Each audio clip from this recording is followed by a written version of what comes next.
आपके अंदर गुरुदेव के एक एक वचन पर विश्वास होना चाहिए। आपकी बुद्धि नहीं भी काम कर रही है कि जो गुरुदेव वचन कर रहे हैं आप नहीं भी समझ पा रहे हो, तो आपको ये मन में नहीं आना चाहिए ये ऐसा नहीं हो सकता, तो फिर आप परमात्मा से जुड़े नहीं हो। और आज आपने इतने प्रमाण देखकर जो दास आपको दिखा रहा है, और जितने भी वचन बोलता है वो प्रमाण के सिवाय नहीं होते। भले ही प्रमाण कभी ना दिखा पाऊं तो ये समझ लेना चाहिए कि फाइनल है जो दास बोल रहा है। अब आपका अंतःकरण बहुत मलिन हो चुका है ये गलत ज्ञान सुनकर। अब वो कहीं ना कहीं छींट थोड़ी बहुत रह जाती है हमारे अंदर, उस मैल की, उस अज्ञान की। इस ज्ञान के सुनने से फिर धीरे धीरे वो परत आपकी खत्म होती चली जाती है, फिर भी थोड़ी बहुत रह जाती है। तो अभी आप स्पष्ट नहीं हुआ आपका अंतःकरण, उसको स्वच्छ करो। तो गुरु जी के वचन पर आप जी को कोई ऑब्जेक्शन नहीं होना चाहिए। और यदि आप किसी दूसरे में दोष देख रहे हो वो आपके अंदर विद्यमान है, तो पुण्यात्माओं हम अपने अवगुणों को जो आप हमारे अंदर है हम अवश्य दूसरे में देखेंगे। यू ऐसे क्यों देख रहा है, यू ऐसे क्यों चल रहा है, ये वहां कैसे बैठा था। तो ये दोष आप जी में विद्यमान है। तो वो दोष जिसमें नहीं होंगे उसके अंदर ये दोष, ये विचार उत्पन्न नहीं होते।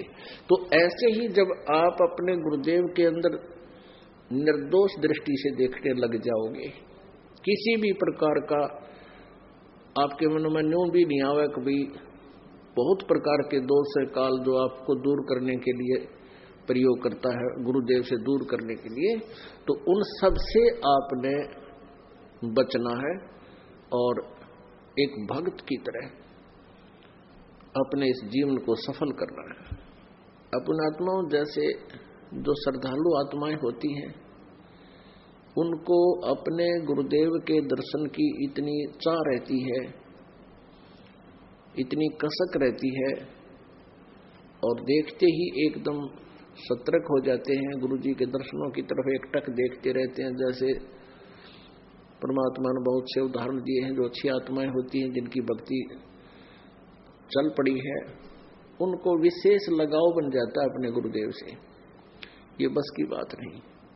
जैसे हमारी श्रद्धा काल में बनी थी, वहां ये भक्ति तपस्या कर रहा था, हम देख रहे थे, तो हम इसको, हालांकि ये दूर खड़ा था, हम अपने स्थान पर रह रहे थे, फिर भी उसके ऊपर हम इतने आसक्त हो गए, हम इसके बिना रह नहीं पावा थे। और वह कसक हमें इसके साथ यहां ले आई और यहां हमारी दुर्गति कर दी इसने। ऐसे ही आपके जब अंतःकरण में सफाई आ जाएगी, फिर आपको गुरुजी के अंदर कोई दोष नजर नहीं आएगा। जिसमें जैसा दोष है वैसा ही दोष वो दूसरे में देखता रहता है। तो इस भक्ति से, मंत्रों से, इस ज्ञान से आपके अंतःकरण में इतनी सफाई आ जाएगी कि आपको गुरुदेव जो है, गुरुदेव जी के अंदर एक विशेष कसक बनेगी सभी को, जिनकी सत भक्ति चल पड़ेगी, और वो कसक आपको सारे संसार से उल्टा हटा लेगी।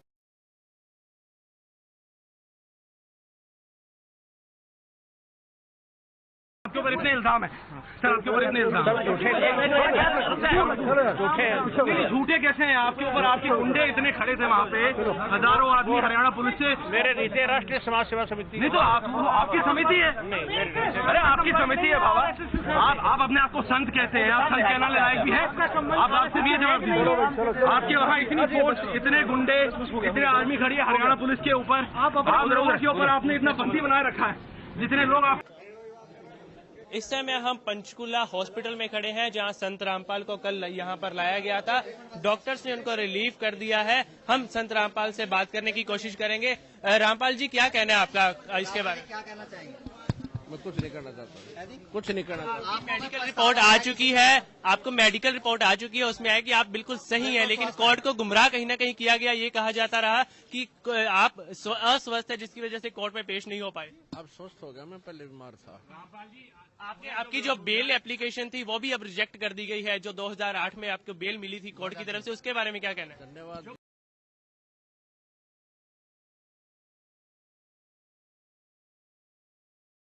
पूरा विवाद हुआ, उसमें 6 लोगों की जान गई, आपको कोई अफसोस है उस बात का? बहुत अफसोस है जी।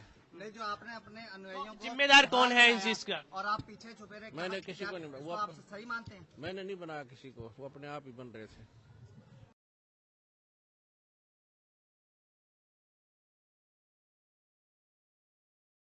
मुझे भी रोक रखा था। ये संत रामपाल थे जिनका मानना है कि उन्होंने किसी को डाल नहीं बनाया और उनको यहाँ अब रिलीव कर दिया गया है। यहाँ से उनको सेक्टर 5 लेकर जाया जाएगा और उसके बाद 2 बजे Punjab and Haryana high court में पेश किया जाएगा। कैमरामैन रफीक खान के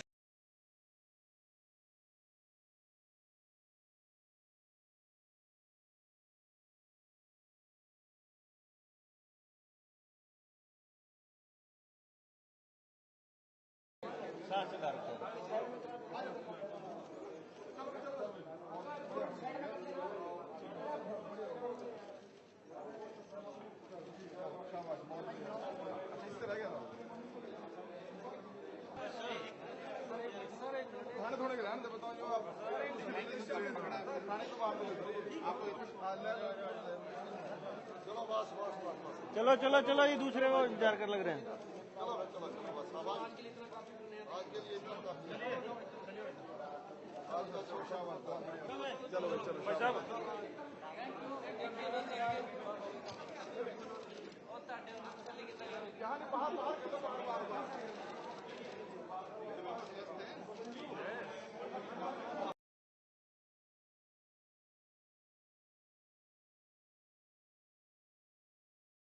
रामपाल ने कहा कि उन पर बनाए गए सभी मुकदमे झूठे हैं और बेवजह तंग किया जा रहा है। वहीं रामपाल ने पूरे प्रकरण की सीबीआई से जांच कराने की मांग की है। वो सब झूठे बकवाद है, इनकी मनगढ़ंत कहानियां हैं। हमें आने दे, देखेंगे इनको। क्या आप सीबीआई जांच की मांग करते मामले? बिल्कुल करते हैं, सारे मामले झूठे, पहले झूठे बाद में झूठे कर दिए इन्होंने। देश करो, ऐसी नेक आत्मा जो पीड़ित है, देश करो, मामला गलत है, होगा सब गलत है।